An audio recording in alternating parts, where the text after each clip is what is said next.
I'm joined today by David McAfee, who's a journalist, religious studies graduate, and author of The Belief Book, which is a tool that's available to parents to teach their children about religions and beliefs. So, David, in the book, The Belief Book, are you teaching, what's the approach to teaching children about religions? Is it similar to sort of teaching about the Brothers Grimm fairy tales, or is it taught, what's the sort of angle? Yeah, there's definitely some similarities between fairy tales, mythologies, religions. They all fit within certain categories, and beliefs happen to fit all of those. I mean, there are people who believe all sorts of things, including in fairy tales.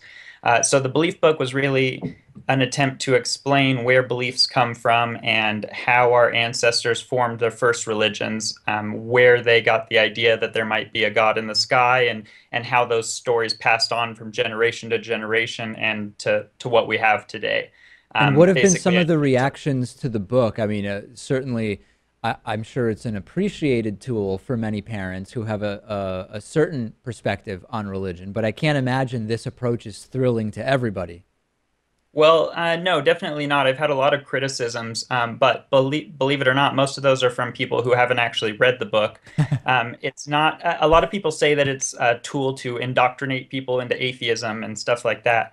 But the book really, it doesn't even mention the word atheism. It doesn't mention atheists or people who don't believe. It's just about religions and beliefs. And it's basically if the United States had a comprehensive religious education program like they do in Europe, this would be the type of thing that would be they would be learning in elementary school. It's basically a little textbook for kids on where religions come from and how our ancestors put those into place. And it's based on what I learned in college, so it's not an opinion. It's just kind of it's a dumbed down version, a version that children can understand of what I went through when I majored in religious studies. Yeah, isn't that sort of what's missing from a lot of conversations around religion in the U.S., which is for example, the debate around whether or not to teach creationism in science class? I mean, it's important to have that discussion. I believe that it shouldn't be in science class, but there is actually a place for talking about creationism and intelligent design in school.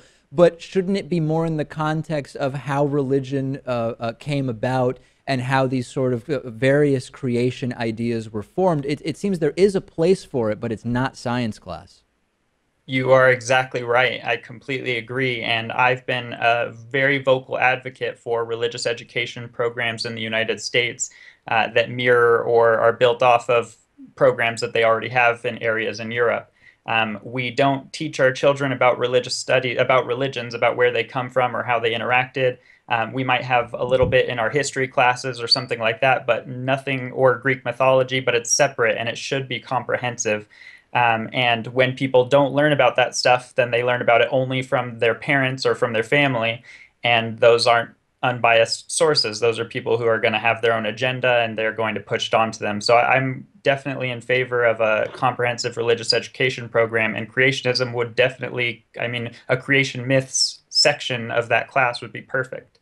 Let's talk a little bit about atheism and spirituality. I talk to many people who, when the topic of their religious beliefs comes up, they say, well, I don't consider myself religious, but I am spiritual. And of course, the term spiritual, depending on how you define it, could have pretty drastically different meanings.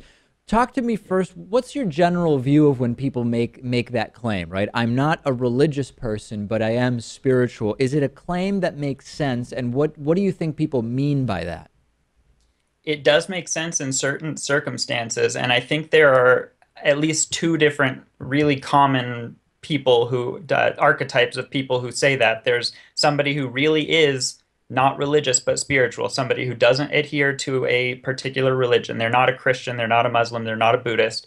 They don't have any dogma or text, but they do believe in something larger. They could be a deist, they could be believe in a god that created the earth and doesn't intervene, but they feel spiritually connected to that creature, that divine figure.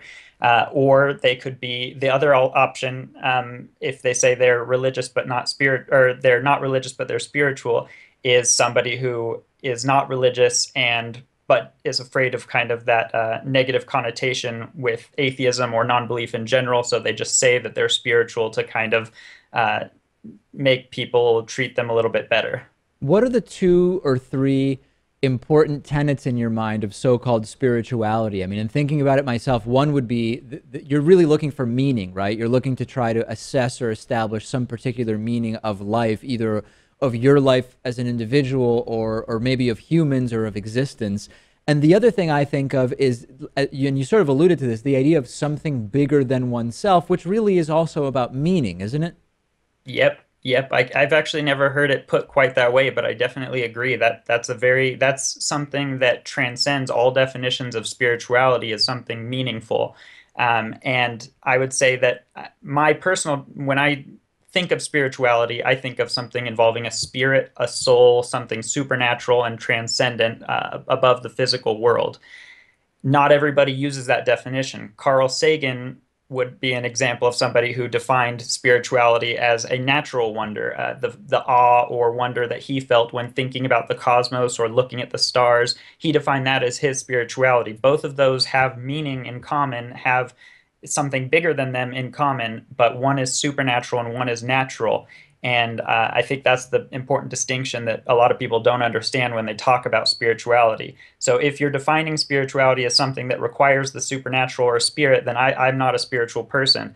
But if you take Sagan's definition or the definition a lot of other people use that involves meaning, awe, wonder, a sense of connection with other people, with Earth, with all living creatures, then I would be spiritual under that definition for sure. So let me give you the example. Like our producer here, he's basically non-religious, but he has said that he's sort of open to the idea that ESP or psychics could be real. I mean, is that it hasn't been proven to him, right? But he's open to that idea. He thinks that there probably are so-called real psychics.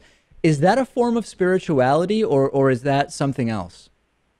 I would say so, and under most definitions, I would say yes, and that's because these are supernatural aspects that would require some form of a spirit or soul. I'll If you believe say. in ghosts, if you if you believe in ghosts, then that means that that spirit or soul is transcending to another realm after death. If you believe in psychics, then they're able to connect with your inner soul to find out what you're thinking or what's going to happen in the future. Yep. So there are these spirits in common that would be that would fit under spirituality.